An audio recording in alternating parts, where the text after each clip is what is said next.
le début de mon aventure dans l'univers d'Armand Gatti, ça a commencé en fait par le théâtre, avec le metteur en scène Éric Salama, qui m'avait proposé d'interpréter un personnage dans la pièce qu'il allait monter. Et cette pièce, c'était les 7 possibilités du train 713 en partance d'Auschwitz. On répétait à l'université Paris 8 de Saint-Denis. Et ensuite, on a présenté le spectacle dans l'amphithéâtre. Donc Gatti était dans le public. Et après, on a échangé quelques mots ensemble. Et je me souviens qu'il m'avait dit qu'il avait beaucoup aimé, enfin beaucoup apprécié comment j'avais incarné People 21, l'un des personnages du train. Et pour lui, c'était le Baal Shem Tov, People 21. Moi, je ne savais pas qui était le Baal Shem Tov. Il me le dirait plus tard. Un rabbin fondateur du hassidisme, un courant mystique du judaïsme. Après l'expérience à Paris 8, j'ai appris qu'il y avait un lieu à Montreuil et je m'y suis rendue. J'ai découvert la maison sur 3 étages et puis tout en haut, ses appartements. Et pour moi, c'était un univers empreint de poésie. Et ça l'est toujours encore maintenant d'ailleurs. Et donc moi, je lui rendais visite en moyenne 1 fois par mois. J'ai lu, après avoir donc découvert les 7 possibilités du train 713, j'ai lu plusieurs de ses pièces, et aussi La parole errante, qui est un autre de ses textes, une sorte de récit, roman, essai, où là c'était l'histoire, l'utopie, la révolution, l'écriture, ces différents voyages, et j'avais été subjuguée par cet ouvrage. Je vais dire peut-être même plus que les pièces. Enfin, les pièces, c'était les pièces, mais La parole errante, ça m'avait vraiment... j'étais impressionnée. Après, d'ailleurs, j'ai même fait une tentative très modeste. Comme il m'avait fait découvrir le poète Ismaël Haït Chaffer, Complainte des mendiants arabes de la Casbah et de la petite Yasmina tuée par son père, j'ai fait tenter une esquisse comme ça de montage dramaturgique où j'avais pris des extraits de La parole errante. Alors ça s'intitulait Le cœur antique. Et puis ensuite, j'avais aussi pris le poème d'Ismaël Haït Chaffer, qui à la base c'est juste le père qui parle, mais là j'avais créé le père et la femme-enfant. Alors je lis un extrait du montage dramaturgique. Parole errante et complainte des mendiants de la Casbah, d'après La parole errante d'Armand Gatti, et Complainte des mendiants arabes de la Casbah et de la petite Yasmina tuée par son père, d'Ismaël Haït Chaffer. Moi, ce qui m'avait aussi beaucoup touchée, c'était les origines de Gatti.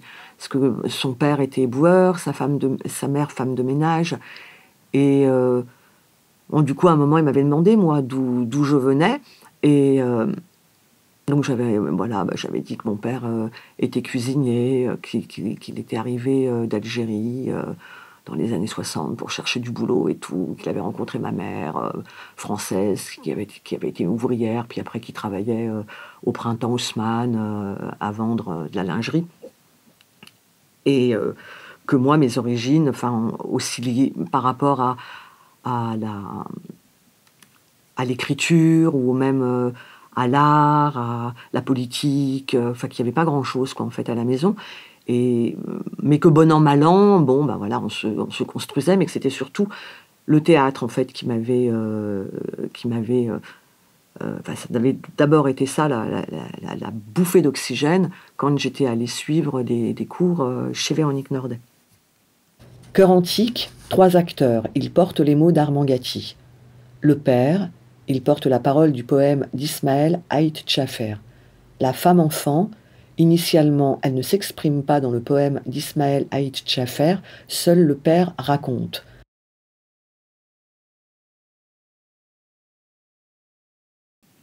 Alors lui, il me parlait aussi de son père. Très souvent, son père revenait. Le père éboueur, le père anarchiste, sa mère, femme de ménage, bon, alors qu'il avait vécu dans un bidonville, l'enfance, pas loin de Beau Soleil. D'ailleurs, je me souviens, il souriait quand il disait Beau Soleil, parce qu'effectivement, c'était assez pas ironique, mais la commune qui s'appelle Beau Soleil, et puis lui qui est dans le bidonville de Tonquin. Et en fait, il y avait cette histoire de l'immigration, puisque lui venait d'Italie. Alors moi, je ne viens pas d'Algérie, mais mon père vient d'Algérie. Moi, je suis née en France. Et j'ai découvert l'Algérie assez tardivement, parce que mon père ne m'y a jamais emmenée. Et j'étais et j'ai assez, sur le tard, été traversée par cette histoire d'origine. Et du coup, Gatti, ce travail qu'il faisait aussi, lui, finalement, sur ses origines, ça m'interpellait. Et ensuite, il y a eu pour moi ce voyage en Algérie. Enfin, c'était le tout début dans les années 2000. Ensuite, j'ai écrit aussi autour de ce voyage, non pas sous forme de récit de voyage. J'ai écrit ça plus tard, parce que je voulais rendre hommage au peuple algérien, parce que c'était des rencontres extraordinaires. Et donc j'ai travaillé sur une forme romanesque, ce livre qui a été publié aux éditions de La Différence, et qui s'appelait Mon pays étranger, et que j'ai un peu aussi fini d'écrire à Pionceretto, parce qu'en fait Gatti m'avait à un moment proposé, m'a dit si tu as envie de venir écrire, tu es la bienvenue, ma porte est ouverte à Pionceretto. Ah, je me suis dit, c'est formidable, et pourquoi pas. Donc j'ai pris le train, je suis allée à Pionceretto, et c'était extraordinaire, quoi. J'y ai passé 5 semaines. J'essayais de peaufiner le texte. Aujourd'hui, en ce jour d'août de l'an 2000, je vais sur la terre paternelle, ce pays que je n'ai jamais vu. Destination Alger. L'île aux mouettes, disait-on jadis. Alger, 2e baie du monde. Il fait incroyablement lourd sur le port. Les gens, cernés de bagages en tout genre, s'entassent sur ce tronçon de quai. J'étouffe dans ma longue robe noire. Nous attendons ici l'ouverture des portes du bateau. Ça doit faire maintenant au moins 3/4 d'heure, et ma robe me colle à la peau. Mais je prends mon mal en patience. Je regarde alentour avec l'œil du nouveau-né. Les lettres se détachent sur la coque blanche du paquebot. Tarik. Tarik signifie route, m'a-t-on dit. Puis là, je vois tous ces visages d'hommes qui m'entourent. Il y a les Algériens qui se taisent et ceux qui discutent. J'entends leurs paroles et j'ai honte de ne pas comprendre. Parfois pourtant, il me semble tout saisir, comme si la langue paternelle réveillait une part d'identité. Un jour, j'étais aussi à Oran. Ça paraît peut-être décousu, tout ça. C'est pas simple pour moi de dire comment cette écriture, son écriture m'a traversée, mais en même temps, dans mon inconscient, c'est présent. C'est présent aussi dans sa façon dont il me disait, parce que j'avais beaucoup de doutes. Un jour, je lui avais amené une pièce qui s'appelait Testament du Nouvel An, et que Jean-Claude Fall souhaitait monter, m'avait écrit une lettre d'ailleurs d'intention que j'ai conservée. Et il m'avait dit, mais non, il ne faut jamais rien lâcher. Moi, dès mes aventures théâtrales, j'en ai eu un paquet, et c'est pas pour autant qu'il faut abandonner, il ne faut rien lâcher. Le verbe, s'accrocher au verbe, la bataille des mots, il faut garder ça en tête et ne jamais sortir de sa route. X du chœur antique frappe avec un marteau sur le bidon, puis silence. De nouveau les battements de cœur, plus forts cette fois, puis silence. X du chœur antique recommence à frapper sur le bidon, puis silence. Ce qui était aussi pour moi fondateur, c'était l'expérience qu'il menait avec toutes les personnes qui n'étaient pas forcément issues du milieu théâtral, parce qu'ils pouvaient travailler parfois avec des acteurs dits confirmés, et d'autres qui ne l'étaient absolument pas. Et j'aimais beaucoup aussi cette approche parce que, par exemple, moi-même, à Vitry-sur-Seine, dans le cadre de la politique de la ville, j'animais des ateliers théâtre-poésie avec des jeunes qui fréquentaient le centre social. Alors, parfois aussi, ça pouvait être avec des habitantes. Quand il y avait eu la démolition des tours, il y avait un grand projet, l'ANRU, Agence nationale de rénovation urbaine. Donc, les tours allaient s'effondrer. Bon, et donc là, on avait mis en place un atelier d'écriture avec les habitantes. Et donc, moi, quand je venais aussi à La Parole Errante, je voyais qu'il y avait toute cette émulation avec les jeunes ou avec des gens qui n'étaient pas forcément dans le milieu du théâtre. Et je trouvais ça très fort aussi d'amener des outils ou de créer avec tous ceux qui le souhaitaient. X du Chœur Antique fredonne une chanson de Fréhel sur les gueux. Il ouvre en même temps les panneaux. On découvre une caisse en bois recouverte d'une plaque de zinc où se tient couché un homme, le père. Alors je regarde mes feuilles parce que j'ai un peu... comme ça a été sur une longue période, pour moi c'est pas si évident que ça de dire comment l'écriture de Gatti m'a traversée, parce qu'il y a eu différentes périodes. Alors j'ai listé, j'ai fait comme une sorte de petit inventaire. Alors ça peut paraître désuet ou un peu...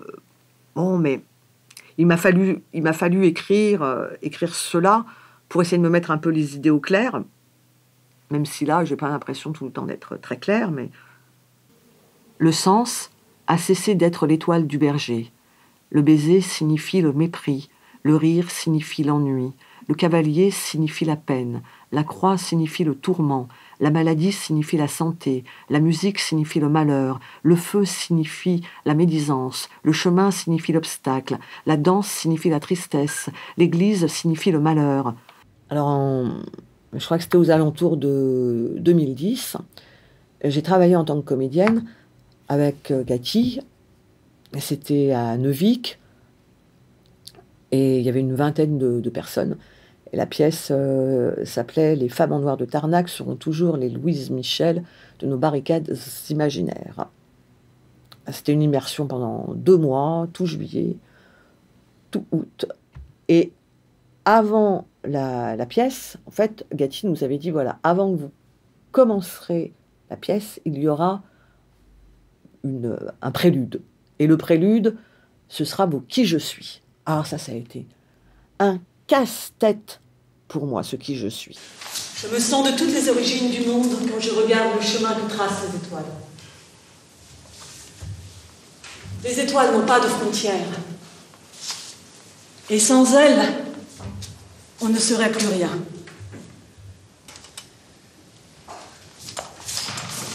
Alors, que faire ?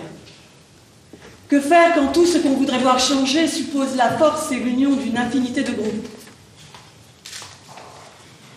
Surtout ne pas rester sans rien faire. Se battre. Ne pas perdre courage.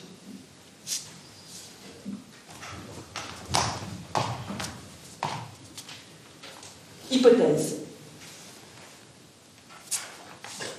Il faudrait fracasser les frontières. Parce qu'elles entravent nos libertés qui n'en sont pas.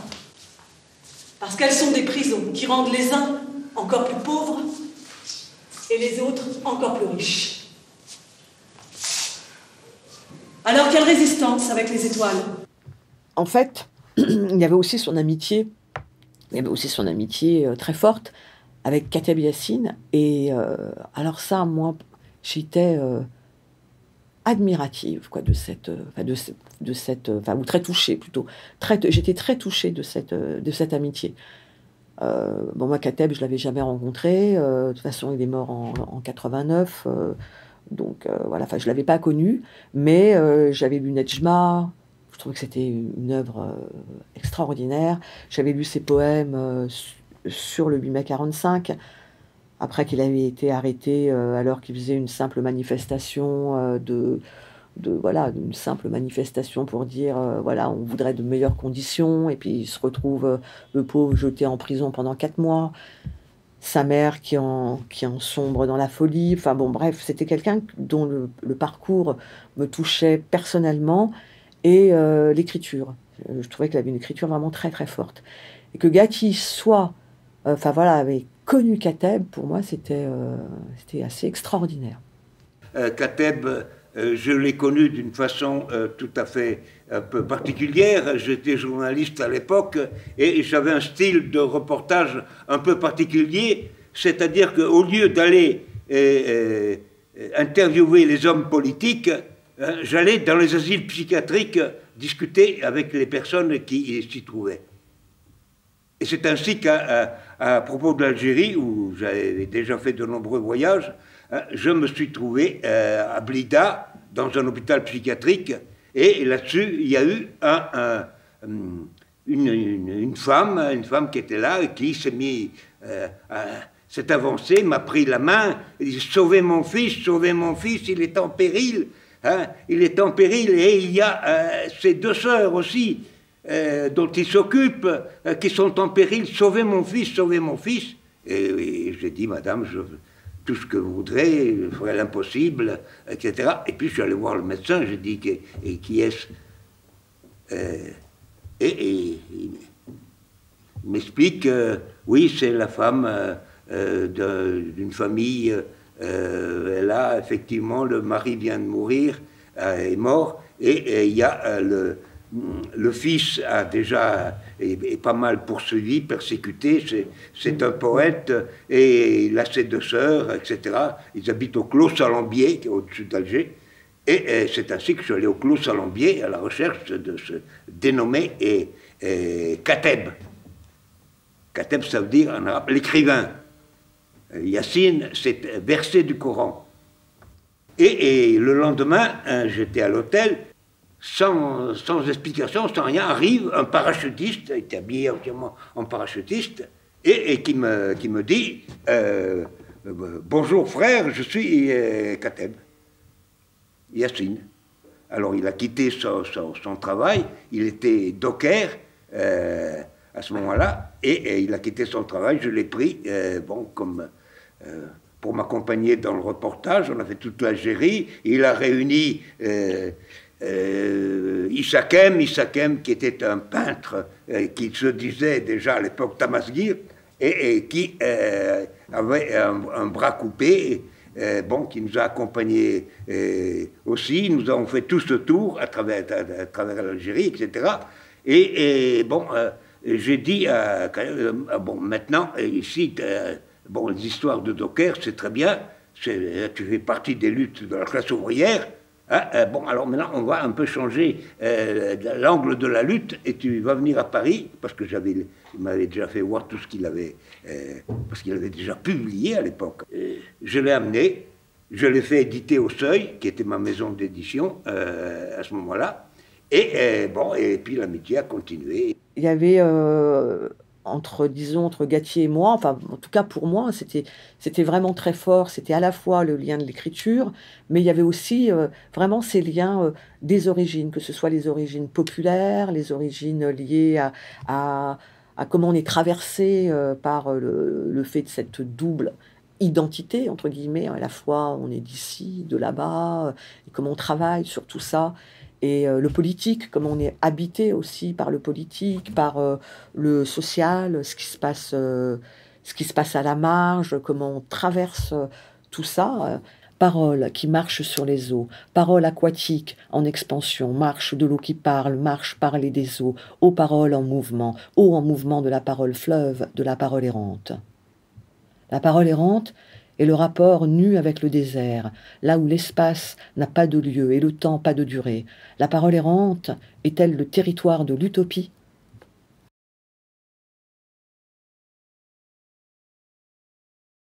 C'est pas toujours évident, l'écriture pour moi. Et dernièrement, c'est assez récent, j'ai publié un recueil, La petite ouvrière métisse à la rumeur libre, Et je sais qu'il y a deux textes un qui m'a traversé complètement inconsciemment, c'est le fameux Qui je suis, qui est revenu, mais de manière très inconsciente. Je m'en suis rendu compte d'ailleurs après. J'avais écrit un texte qui s'appelait « Je suis la femme qui ». Et dans ce « Je suis la femme qui », je me suis rendu compte que le « Qui je suis » d'Armand Gatti, finalement, m'avait traversé. Je suis la femme qui voudrait que le chant de la baleine nous guide vers d'autres chemins plus hospitaliers, où l'air entraînerait dans son sillage les parfums d'un bouquet de 1001 territoires. Je suis la femme qui déteste marcher au pas, avec le bruit des chaînes. Je suis la femme penchée à sa fenêtre qui lance son cri telle une bouteille à la mer. Arrêtons de saccager la nature. Je suis la femme qui claque des dents quand elle entend les mots transhumanisme, technologisme, capitalisme. Je suis la femme debout à l'aube dans la blancheur des nuages. Je rêve au ciel du lendemain. Je suis la femme qui boit son café noir sans la petite cuillère pour faire fondre le sucre. Je suis la femme qui allume sans regret sa cigarette. Je suis la femme qui guette comme un enfant guetterait le fil de son jeu favori. La femme qui guette le passage des éboueurs, le courage des travailleurs. Je suis la femme lasse d'entendre qu'il faut attendre, mais que faire sinon attendre et encore attendre. Je suis la femme qui écoute les battements d'ailes d'un papillon, comme l'appel de la liberté. Je suis la femme accoudée à sa rambarde, qui lève l'ancre, vogue le navire. La femme qui suit des yeux l'envol des corbeaux. Et tout là-bas, à l'horizon, la mer Égée, vers d'autres rives plus accueillantes. Je suis la femme qui achète de quoi manger à celle qui, trop fragile, ne peut plus le faire elle-même. Elle qui ouvre la porte en robe de chambre et me sourit. Je suis la femme que regarde le chat, les yeux brillants, dans la nuit noire de ma pièce. Je suis la femme qui descend les marches d'escalier, celle qui un jour de folie se prend pour la nouvelle mistinguette du music-hall. Je suis la femme qui cherche elle aussi, dans les vertus de l'absinthe, de quoi se libérer de l'inutile angoisse, mais qui ne fait que la prolonger. Il faudra bien qu'ils arrêtent. Hasta la victoria. Je suis la femme qui pense au jour d'après, à l'avenir qui se dessine.